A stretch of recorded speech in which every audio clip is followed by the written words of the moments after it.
This is Ready, Set, Reiki, a podcast about Reiki, the universal energy life force, from the curious beginner to the seasoned master teacher, welcoming all systems, all lineages, and all levels. Reiki is a journey, not a destination. And on this Ready, Set, Reiki journey, we refer to ourselves as guides rather than hosts, as we too are traveling, supporting each other, and learning on this Reiki journey as well. And with that said, I am your first guide, Tracy Seawright. And I'm your second guide, Millie Pampina. And today, what a privilege it is to have our guest, Debra Greene. Now, Debra has earned a PhD from Ohio State University and has been an innovator in the healing arts for 30 years. Her background is energy medicine, and she has co-presented with Biology of Belief with Bruce Lipton and other luminaries. She combines the best of ancient wisdom with modern science in her writings, presentations, private practice, and online courses. Debra has taught extensively at universities and healing centers throughout the world and is the author of the acclaimed book, Endless Energy, the essential guide to energy health. Welcome, Debra, to Ready, Set, Reiki. Thank you so much. Really happy to be here. Wonderful. So let's just dive right in. What a fascinating background you have. You have been on an amazing journey. So let's unpack this for our listeners. So as we begin our journey, tell me a little bit about yourself. Nice general question to begin. I love it. Let's see, which aspect of myself should I talk about? Well, I was born and raised in Minnesota, and at the age of 24, I traveled around the world by myself. And it was about a year and a half journey. And I basically circumnavigated the globe. I started from one end and came around the other. And after that incredible experience, I went back to school and got a master's degree from the University of Kansas in Lawrence. And then after the master's degree, I went to Ohio State, I should say, the Ohio State University. It's a school with an ego. Yes, we know it well. So we're both in Pennsylvania. So. And yes, I got my PhD from Ohio State. And my PhD, I had kind of a dual focus, and I basically did all of the coursework for a PhD in communication, and I did all of the coursework for a PhD in somatics. And then I combined those two when I did my dissertation, my research. And when I graduated, then I got a full-time teaching position at John F. Kennedy University in California, in the San Francisco Bay Area. And so I taught there for 3 years. And then during a quarter break, I went to Maui Island in Hawaii on a little vacation. And I just fell in love with Maui. The minute I stepped off the plane, I was like, oh, I am home. And so after my 2-week vacation, I went back and gave notice. I finished, the school year. I did not abandon my students. But yeah, then I moved to Maui and was on Maui for 24 years. And then just very recently, I am now in Panama, the country. Beautiful. So that's a little bit about me. Beautiful. What kind of brings us up to date. What a wonderful adventure. My goodness. So many wonderful places that you were able to teach students. Wow. Love it. I love it. I love it. So energy work, energy medicine. So tell me, when did it come into your life? Did you find it or did it find you? That's a really good way of putting it. I mean, to a certain extent, I've always been energy sensitive, but in terms of energy work, and I love that you use a very broad definition of energy and energy work because it is vast. And I would say for me, I was probably around maybe 20 or 21 years old. And I mean, of course, at that time, there was no internet, no online anything. And my mom went to a psychic. And after the psychic reading, she was all excited, because it was a very amazing experience. And so I thought, well, I want to have one of those. So I scheduled my own session and was blown away. So that was my first introduction to energy work. And then it was, shortly after that when I began my around the world travels. I think I started when I had just turned 24. And, I mean, again, we're talking no email, no cell phones, nothing like that. And the experience of traveling for a year and a half by myself around the world, I actually got to experience this kind of energetic web that holds us together.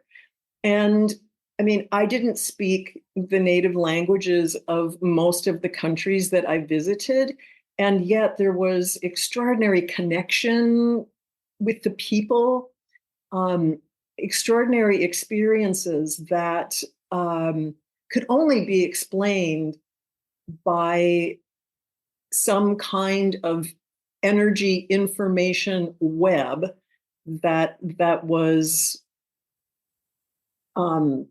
conducting the whole thing. I'll just put it like that. I mean, I could tell you some amazing stories about that, but that was my second kind of immersion into the world of energies.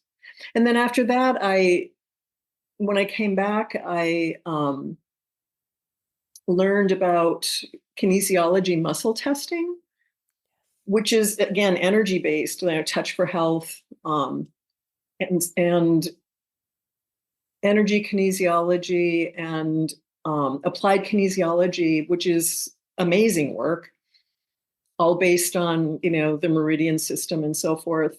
So, and then I trained eventually in kinesiology, and then just took off from there, because the next step was being introduced to a set of spiritual teachings, esoteric teachings from the Tibetan master Dwell Kul, as communicated through Alice Bailey in the Bailey books, of which there's 24 volumes. And so that formed the foundation of my energy work.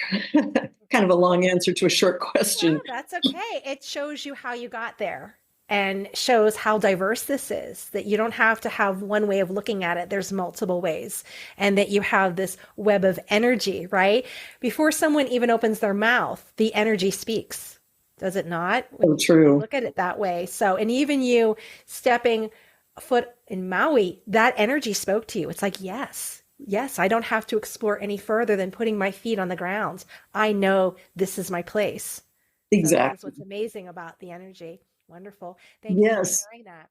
And what you're pointing out is for me a really important facet, and that is, it's not just energy. It's energy intimately coupled with information.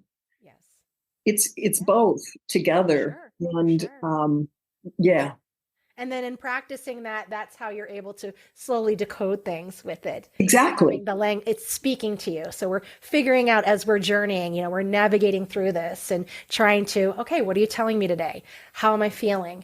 Bringing all of this into it. So yeah. Absolutely. Beautiful, beautiful.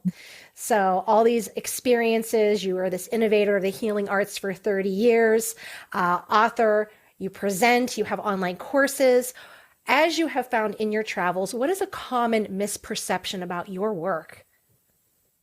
Well, it's probably a misconception or misperception that's shared by most people who are working in the realms of energy, and that is that it's woo-woo, that it's out there, it's left field, it's foo-foo-la-la, it's bliss bunny, it's and it's absolutely not true.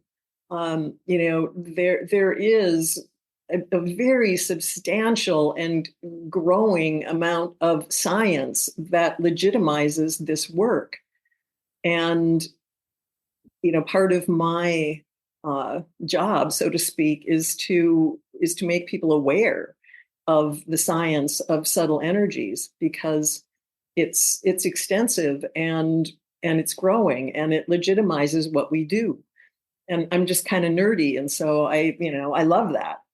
Yes. And another misconception or misperception for the particular kind of energy work that I do is people tend to think that energy work is always like hands-on, or not necessarily touching somebody, but that you're using your hands, to direct energies.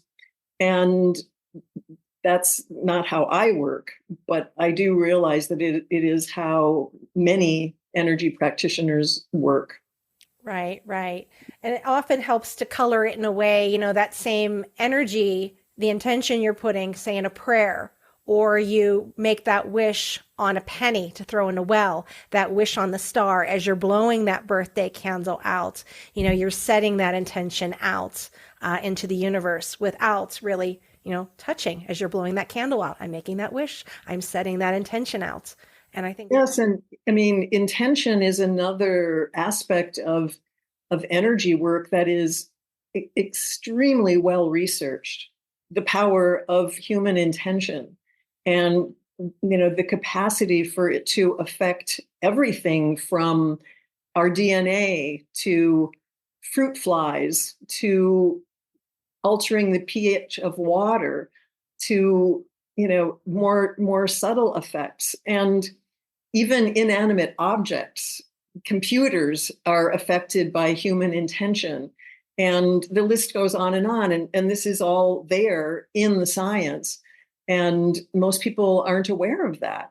And your intention is probably one of the most powerful inner resources, energy tools that you possess, and everybody possesses it. Everybody has that. That's the beauty of it. It's free.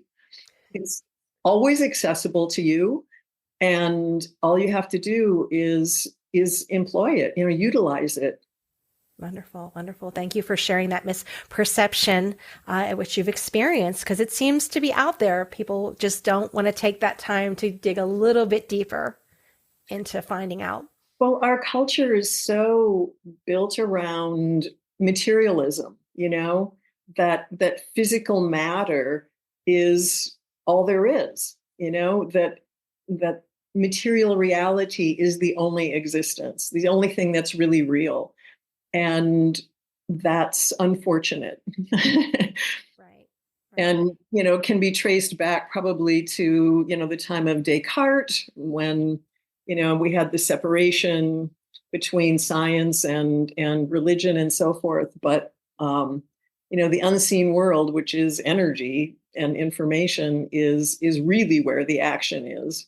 Right, right. And, the physical material manifestation is only an outpicturing of what's going on from those energy levels. Like they are a priori, they exist prior to the physical manifestations.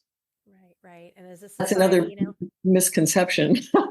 Right, yeah. And it's just interesting, when you look at TV shows, these ghost hunter shows, they have to seek that evidence. We have to get it, on recorded. We have to take it a picture for you to really believe it. So people need that physical proof instead of just trusting the process, trusting the universe, right? And being open to these new experiences. Yeah. And I mean, even though the physical proof is there, the reality is that the energy and information is what is programming physical reality, not the other way around. Right. Physical reality does not produce these energies. The energies are producing physical reality. And there's also science to back that up as well. Absolutely. So Absolutely. It's an exciting, field to study and to be involved in. Very exciting. In my opinion, it is the future. It's the future of healing and health. Absolutely. Absolutely. So as you were out teaching others and doing your work and writings, what has been the biggest challenge you have faced in your profession? Um, Probably how to articulate what I do. Even though I've been, doing my form of energy work for, 30 years now, I still struggle to articulate what I do. And, you know, people ask me and I'm sort of like, well, I do energy work, and they're like, "Oh, you mean like Reiki?" And I love that Reiki is so well known. I mean, if when people think of energy work, they do think of Reiki. It's awesome that way. But, as a practitioner, I don't do Reiki. Yeah, I certainly have experienced a lot of it and I love the work, but it's not what I do. And so then the challenge is, okay, how do I describe what I do? And you're probably going to ask me, Deborah, describe what you do. I've gotten it. I've picked it up, right? I mean, and the thing with Reiki too is there's so many systems. I mean, from holy fire to animal to kid, and it goes on and on. So even to just start describing Reiki Yeah, is challenging at times as well. yeah, I could see that. Yeah. But but anyway, I don't know if you want me to describe what I do or not, but Sure. Yeah. I if you mean, do, it's now your would be journey. the time. Or if you said you get it, then you can describe what I do because I'm all ears. Yeah, Maybe it I would mean, be. it's working with energy. That's the whole part we want to bring along on this journey is that there's another way to do something. Reiki bringing in, as you had said earlier, you don't place hands on people, and you can also you do that in Reiki, and you also send Reiki with the eyes, the breath. There's other techniques as well, but we're all working to shift and balance the energy. So that's what you're doing. You're shifting, right, the energy, and you're balancing things out as well. Yes. I think that the major difference between what I do and Reiki practitioner is that the work that I do is very participatory in terms of my client. Whereas with Reiki, a person can be more of a passive receiver of the energy and information. But my work is very interactive. And it's because at heart, I'm an educator and I want people to learn about their energy bodies. I want them to learn about their life force energy, their etheric body. I want them to learn about their emotional or astral body. I want them to learn about their mental body. I want them to learn about their spiritual body. And so those four main bodies form the basis of the work that I do. So when I'm doing a session, we're very much interacting, with the various energy bodies in a really conscious manner, in a participatory manner. So I would say that's one of the biggest differences because my work is very consciousness based. Mm-hmm. Mm-hmm. Yeah, I mean, you can also look at it from the perspective in Reiki. I'm hearing a lot of things you're doing that we also do in Reiki. It just depends on the practitioner. So as a Reiki practitioner, the energy is coming through me, and it's actually the client that's bringing that in. They're the one bringing the healing in. So it's very active in that way. It's a stress relieving modality to get them to that place where they're able to relax and let the energy flow. So it just depends on what type of system that you do. Like crystal Reiki, it can get very active. You can place the crystals on the client. You can make the grid. You can have mantras. Money Reiki, that's a system where you're bringing in the affirmation. You're bringing in positivity. You're changing and shifting from that poverty mindset to an abundance mindset. So there's lots of tools depending on the practitioner that has the client do the work while they're in the treatment. Then once they leave, here, this is your homework, practice. And as a practitioner in level 1, you are doing 21 days of self-treatment on yourself, right? And so Nice. that you're able to fill your cup up so you can be of service of others. So there's some similarities in there. Yes, Yeah. sounds like it. I mean, I do have to admit that my experience with Reiki is not as vast as everything that you just described. Sure, sure. It's like I said, it's from where the standpoint is, but it's so unique and Yeah. beautifully individualized that it just depends on the practitioner that you work with. That you can kind of say, "Hey, I do this. This sounds similar to what I do." But the whole purpose is, you're there for service, right? You're there to, help people. And that's beautiful. That's what makes it so Well, wonderful what you thanks. do and how you're of service to others. So thank you for all that you do. I love it. So our next question is, what is something that you wish your younger self knew about your profession?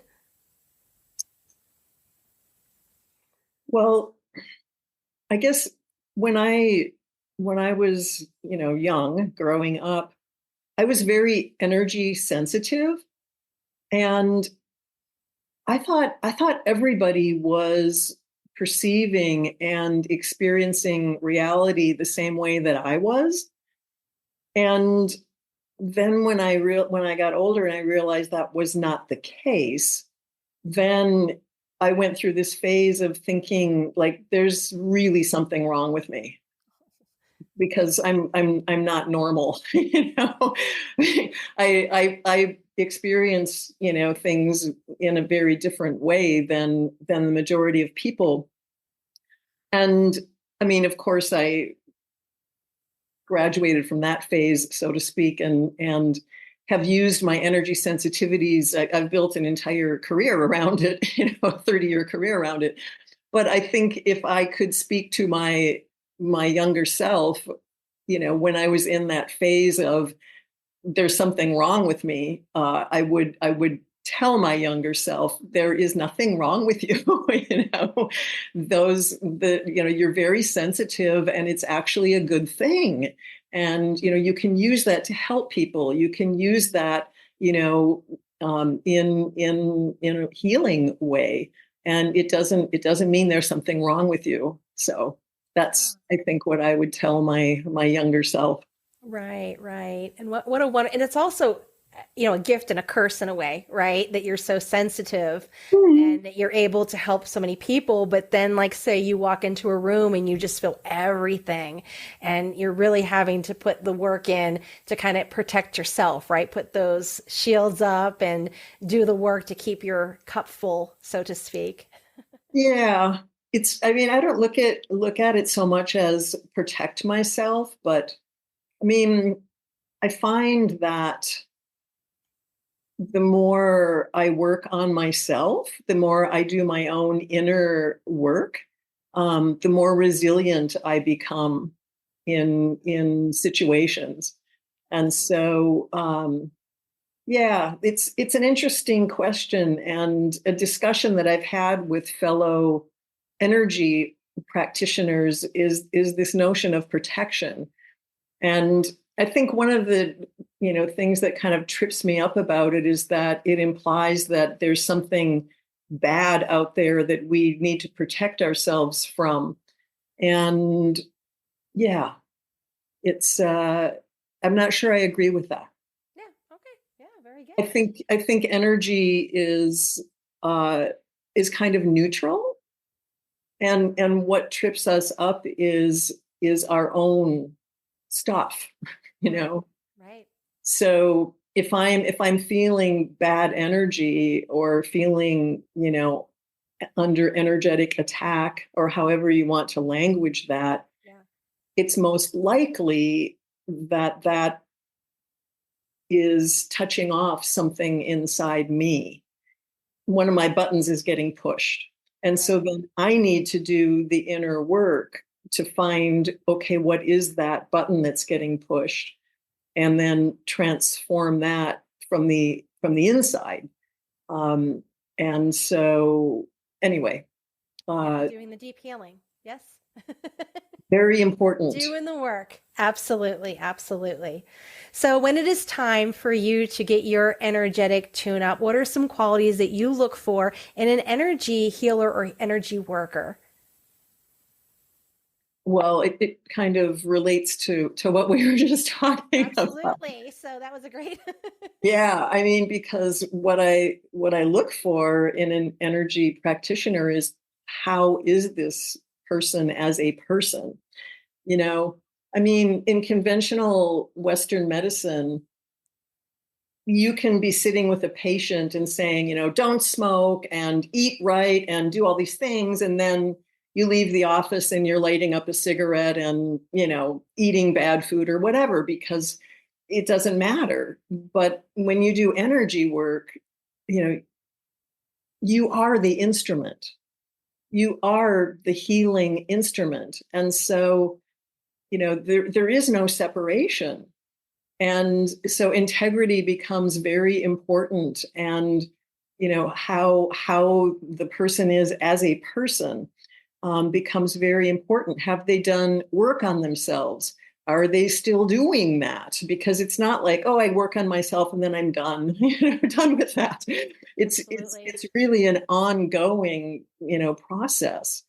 And so, that's what I look for if I'm going to work with someone doing energy work, and any kind of work really, but especially energy work. It's vitally important.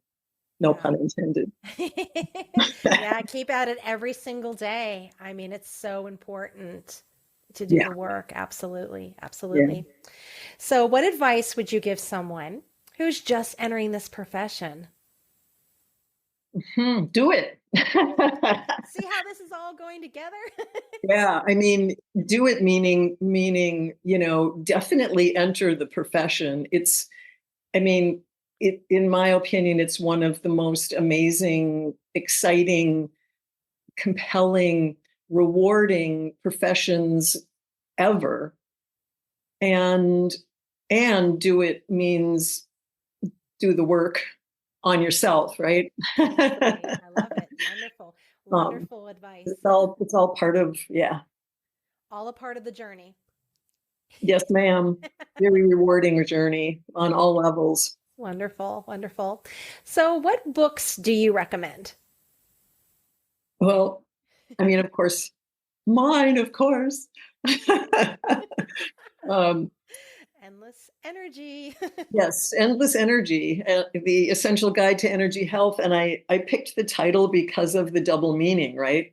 I mean, everybody sort of wants endless energy, but at the same time, energy is endless. Energy can neither be created nor destroyed. Energy is eternal. Energy is infinite, and it has, it's that has so much meaning, and all of that is explored in the book.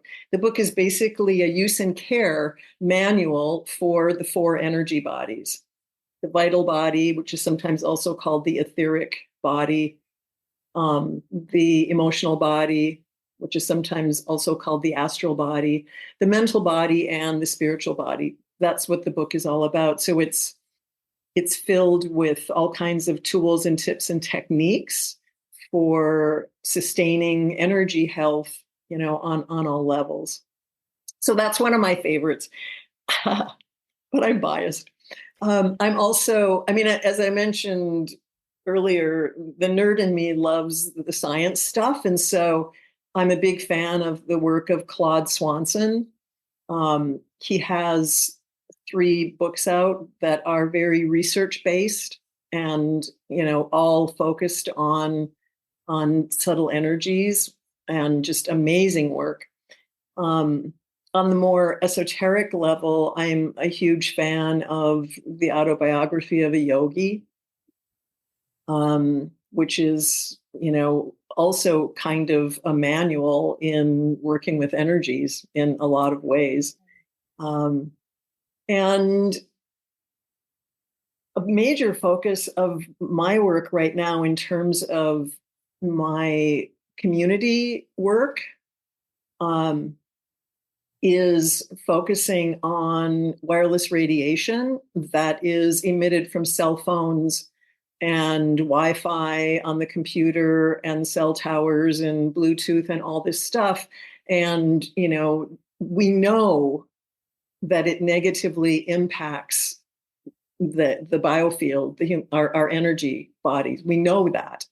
And so I founded a coalition called Safe Tech Hawaii, and we educate people about the dangers of wireless radiation, and we advocate for safer technology. And one of the most amazing books on that topic is a book called The Invisible Rainbow by Arthur Furstenberg. So it's another one that's on my, must read list. Yeah, that's what I just got me at the title. Yeah. Wow. It's, as practitioners, we need to be aware of these things because, if you're treating someone and then they're coming back and a lot of the same imbalances are showing up over and over again, it's important to look at lifestyle stuff. And, somebody who's addicted to their phone, which so many people are now, or if they're working in an office where they're just saturated, with wireless radiation, it's an extreme health hazard. And the research is there.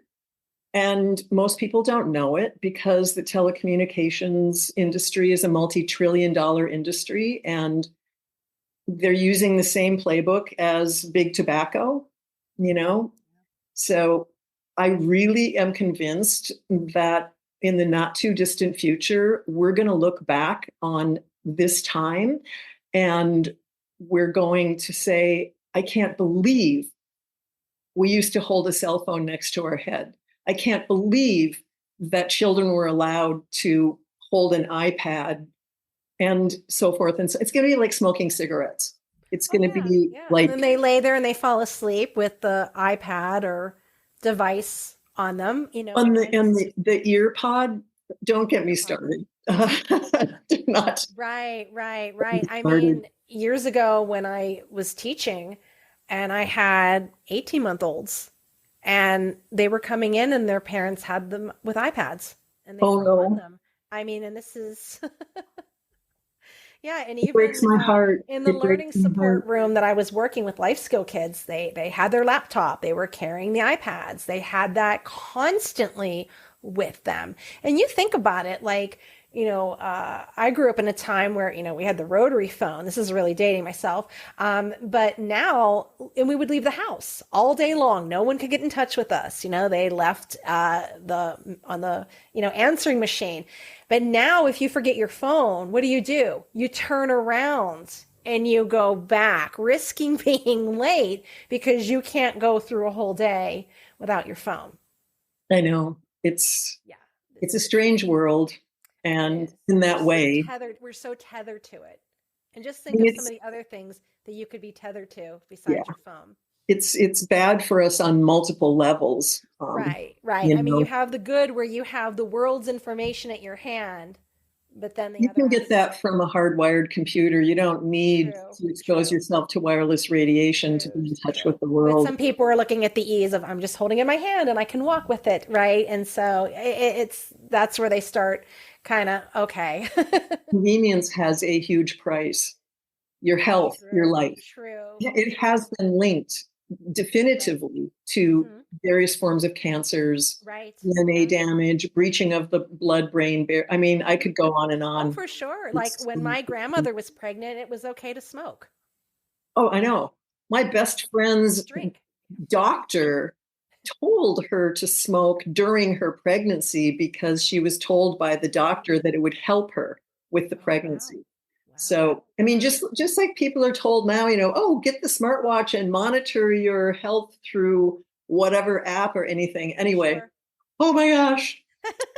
Okay. But this shows you what type of practitioner you are. You get to the root of the problem. So this is, showing our listeners, or our listeners are hearing, what kind of work you do. It just doesn't mean, I'm going to put hands on you. You're getting down to the root issue with that person. Yes. And it's also, I mean, as far as I'm concerned, being of service in the world, Absolutely. like, I mean, I call myself an accidental activist because I mean, I didn't sign up to be advocating for safer technology and we've accomplished a lot through our coalition, and it's just yeah, it's I think being of service is paramount. It's primary, Yeah. and there's different ways that we can do that. Beautiful. Yeah. Thank you for all that you do and bringing awareness to this and educating. So thank you. It's not a happy topic, I'll tell you that. Well, The yeah. wireless Well, radiation topic is but you not know what? You think, you're ahead of your time. Look at the it that way. You're ahead of your story of time. my So life. 10 years. Thank you for that. You are ahead of your time. So someone can listen to this in 10 years and be like, man, Oh genius, God, genius.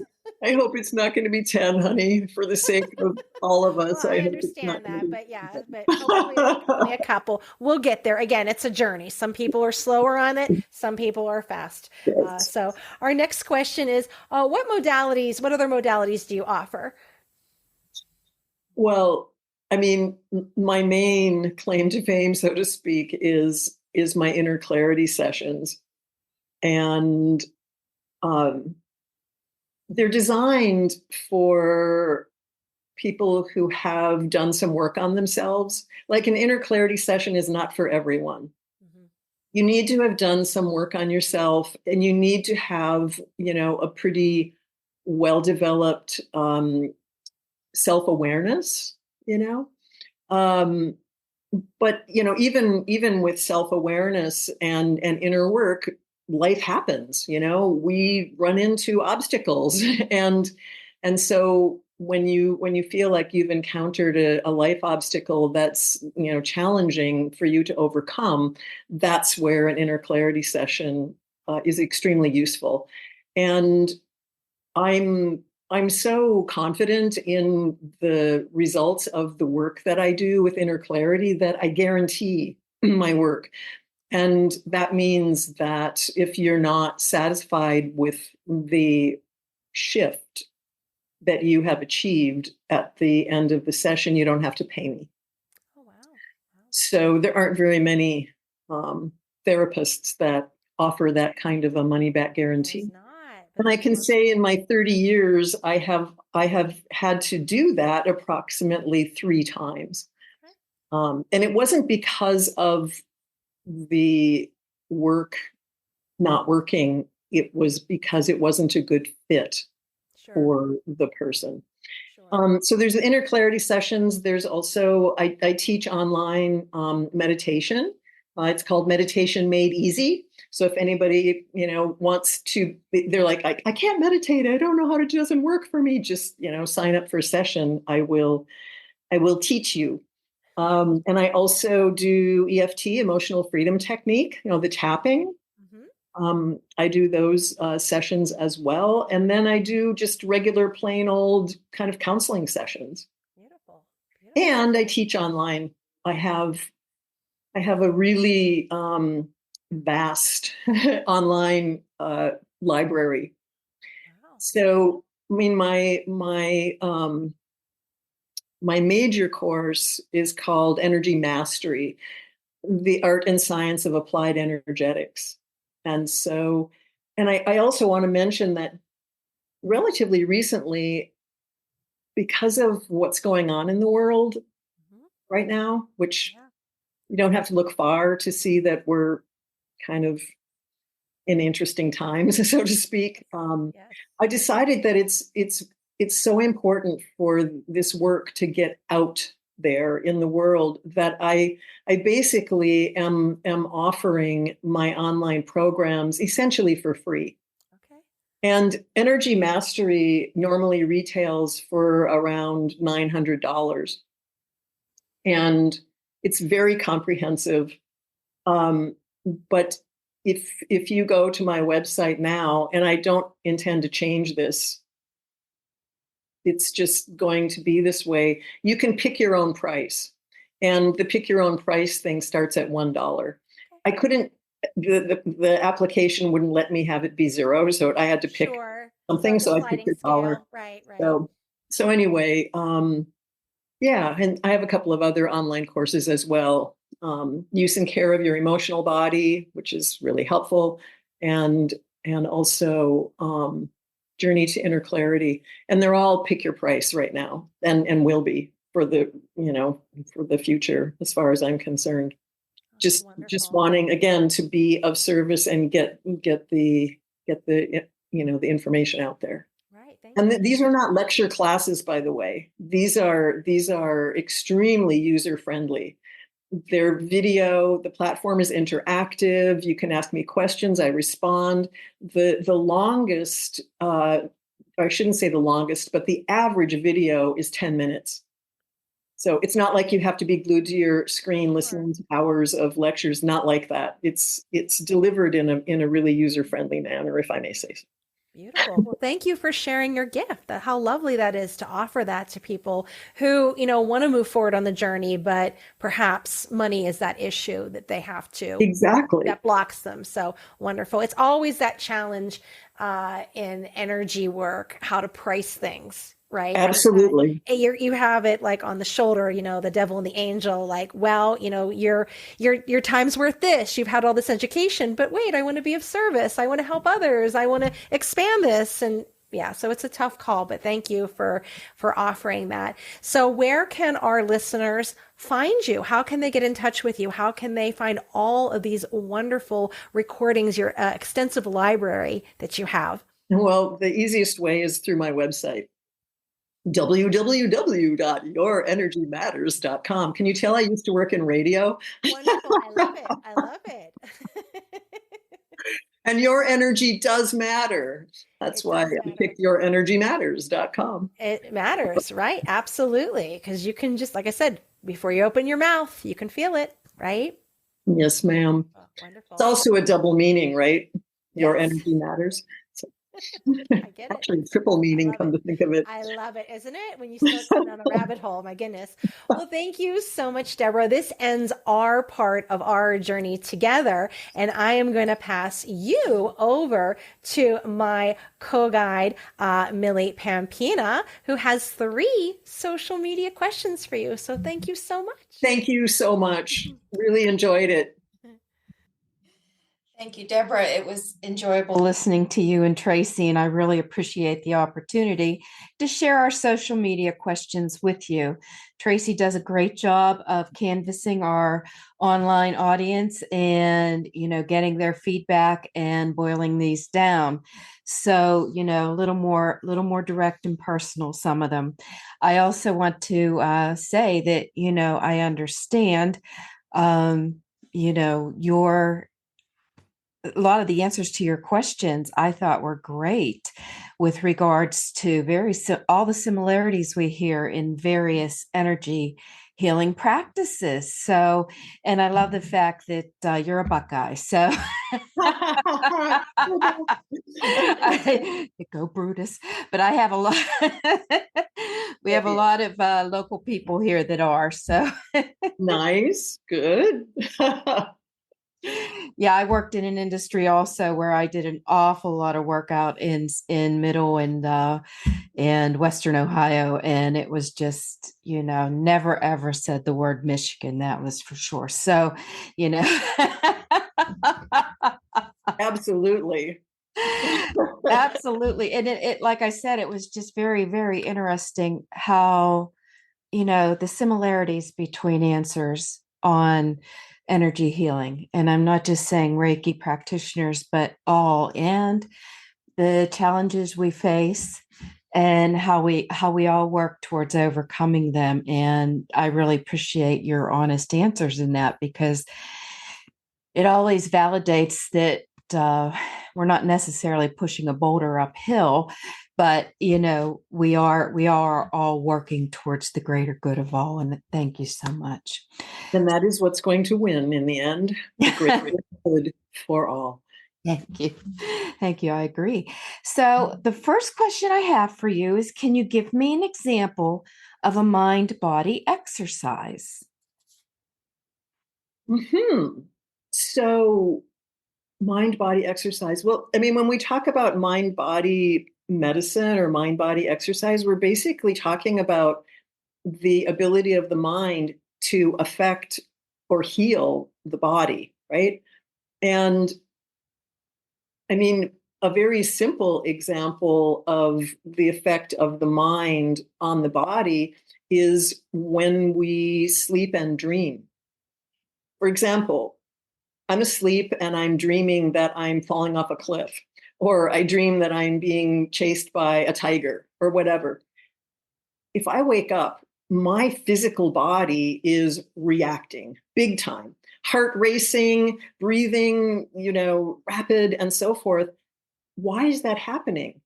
It's, the dream is happening in our mind, but the body is completely under the control of the dream state. That's only in the mind, right?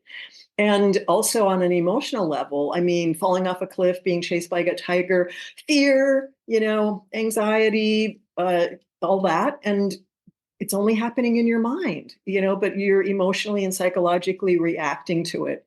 So we can use that, for healing by picturing or visualizing images that have healing capacity. And people refer to this as going to your happy place, or any kind of thing that you can do to allow your mind to clear and your emotions to calm. And that's basically would be a mind body exercise.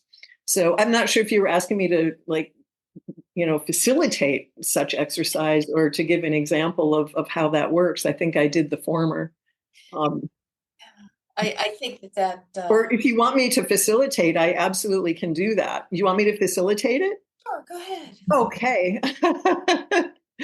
All right. Well, so just close your eyes for a moment. And our intention here is to just experience this mind body effect, right, that we're talking about. Okay. And so with that as our overarching intention, I'm going to ask you to just briefly call to mind a situation that is stressful. Call to mind a stressful situation in your life. Okay. And only briefly, but as you call this stressful situation to mind, notice what's happening inside of you. Notice how you feel physically, your physical body, any sensations you might be having in your body. Notice how you feel emotionally, if you can put a word or a name to what you're experiencing. And when you have a sense of that, you can let that go. So let that go. And what I'd like you to do now is to invoke golden light. Okay. So there are different ways to do this. One way is to visualize the sun. Okay. Beautiful, bright sun beaming down its golden rays of light. You can see the sun in your mind's eye, picture it to the best of your ability. These golden rays of light are beaming down, and you're bathing in that light. And you can feel it, the warmth. And the inside of your eyelids are shimmering golden light. And this golden light has been associated at times with a quality called grace. So what we're doing is we're invoking and bathing in the golden light of grace. So just do your best to sense it and see it and feel it. And when you have a sense of that, just go back and revisit your stressful situation for a moment and notice any difference. Notice if anything has changed.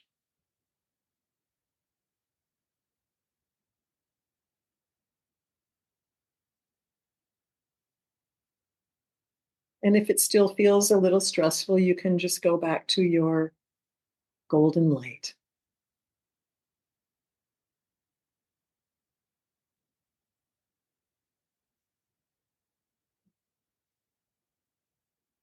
And whenever that feels complete, whenever you feel ready, you can just gently open your eyes.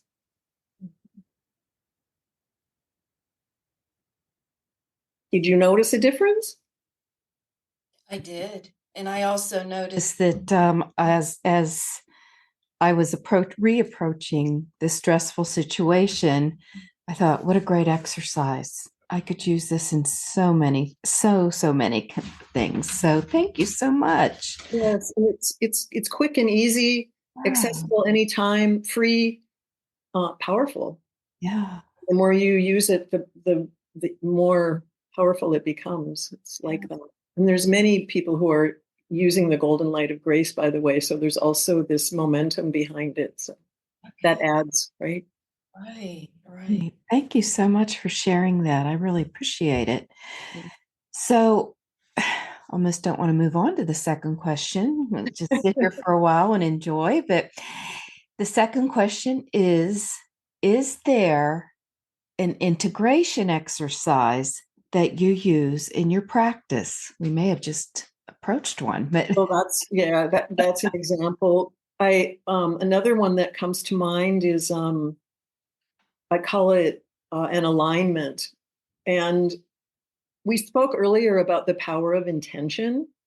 And so, I mean, I think rather than facilitating this, unless you really want me to, I can just describe it in the interest of time. But it's totally up to you. I can facilitate it as well. But it's very simple yet powerful. So just pick an intention, right? Like a goal, and try to keep it concise. Could be something as simple as joy or love, or so pick an intention.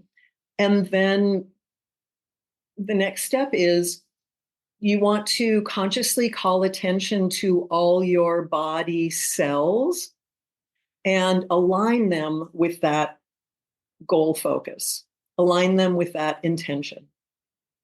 And then the next step is to consciously call attention to all your emotions and align all of your emotions with that intention, that goal focus.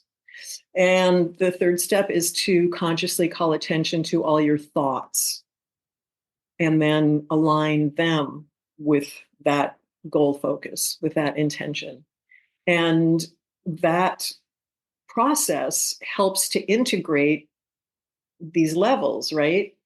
The physical, the emotional, the mental, and align them with your intention, with your goal focus. So it's very integrative and powerful.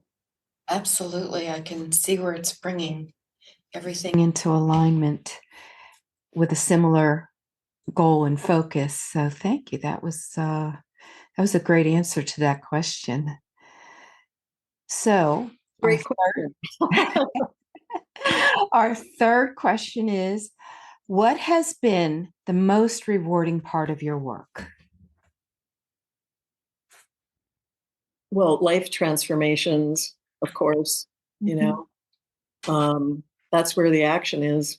Yeah. Just, witnessing those kinds of life transformations that can happen with just one session. And it's it's just a beautiful thing to be a part of, to witness, and to be honored with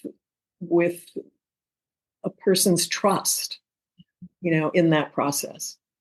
So that's the most rewarding, to be honored with the trust and to then witness the life transformations, which are numerous and lasting, I might add. Okay. Yeah, that's, obviously. Obviously, you have a track record, and the fact that you're willing to say to your clients and followers, there's a money back guarantee, and I just, you're actually putting your value on the line there with your services. And I really, I resonate with that. And I thank you so much. That's really, really, very much in service to those who you are working with. So thank you, Debra. And the last thing I would like to ask you, this is not a question from our social media, is there anything at all you would like to add, something that you might have thought of or forgotten, or would you like to, embellish on as, we're moving towards the close of this interview? Two things. One is I just want to encourage everyone who has an interest in this kind of work to pursue that, and give your gift to the world. The world needs you. And I want to thank the two of you for your service in what you're providing for people. It's so important what you're doing. And I feel the love. So thank you. Oh, you're quite welcome. And thank you so much. Well, I'd like to close my section with the social media questions with my tagline, which is, to see beauty in all things is a choice. Please choose wisely. And I am Millie Pampina, and I am part of Feather Sister Wellness. And I thank you again, Debra, for joining us today. I don't know where that quite came from, but maybe another life. So thank you so much, Debra. And I'm going to return this over to my co-guide, Tracy Seawright. Thank you, Millie, so much. And thank you, Debra, for sharing all that you have done on this journey with us. I really appreciate your knowledge and all that you do for everyone that you are going to encounter. Thank you. Thank you. Wonderful. So our wonderful listeners, if you are interested in having your question placed on our show, just reach out to us at www.readysetreiki.com or find us on social media, and perhaps one of your questions will be placed on our show. Also, check out our online format here that we have called Feather Sister Wellness, where we offer a variety of yoga classes, meditation, Reiki, and Reiki trainings. So thank you so much, everyone, for listening and joining us on this journey. I am Tracy Seawright, and this has been Ready, Set, Reiki.